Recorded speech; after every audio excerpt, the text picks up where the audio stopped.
Ассалаумағалейкум қадірлі оқырмандар. Бүгін міне Облакимат немесе СПМК районынан керемет коттедж сатылады.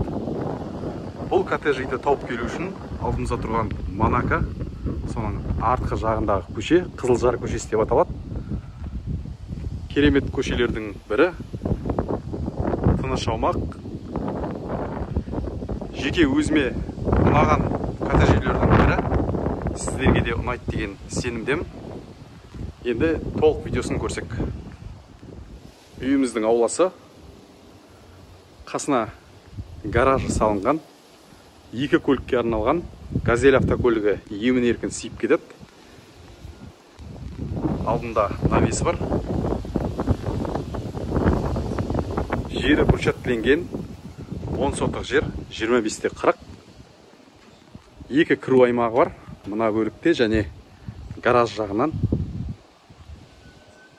Коттеджіміз 2012-де салынған, материалы күйдірілген қыш, екі қатар.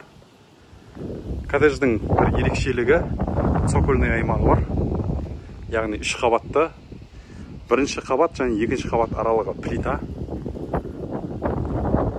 10 сотық жер.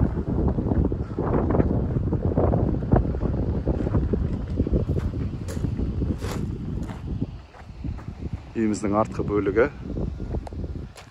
Размері 15-те 3-те 12-де 3. Үлкен коттедж. Үйіміздің кіреберіс бөлігі.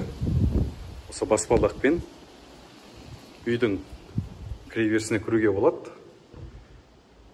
Өте үлкен үй. 480 шаршы метр құрайтын үйіміз. Астыңғы бөлігінде пайдалануға болады. Қонақ бөлмесі, еркін бөлме десек те болады.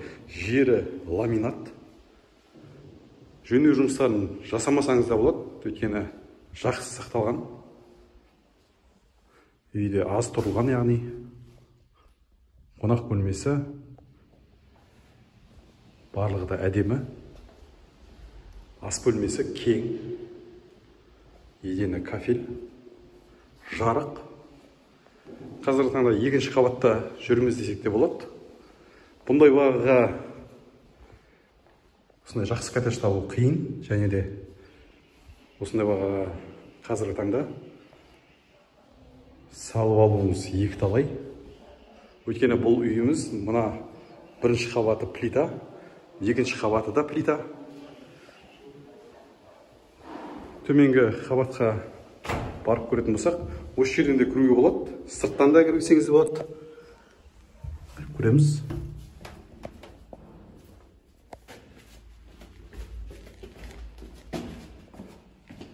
Цокольды аймақ.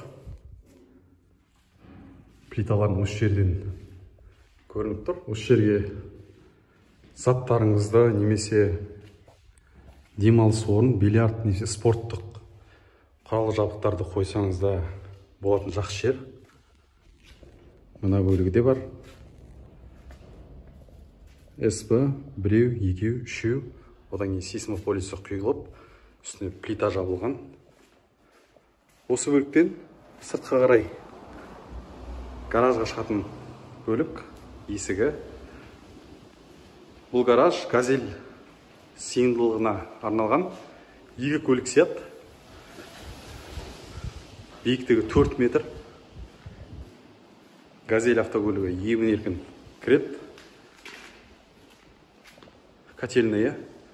Бірінші қабат және осы цокольный аймаққа бір пеш, екінші қабатқа екінші пеші. Үйіміздің екінші қабат аралығы баспалдағы өте төмен. Яғни емін-еркін көтерілсеңіз болады. Үлкен кісілерге арналған десем де болады. Жөндеу жұмыстары жақсы сақталған. Екінші қабаты. Кіреберісте бір жатын бөлмесі.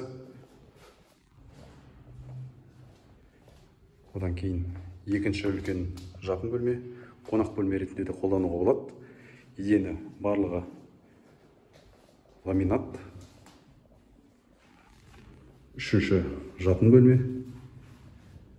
Қасында әжетханасы бар. Одан кейін қонақ бөлмесі, жуыну аймағы, тағы да бір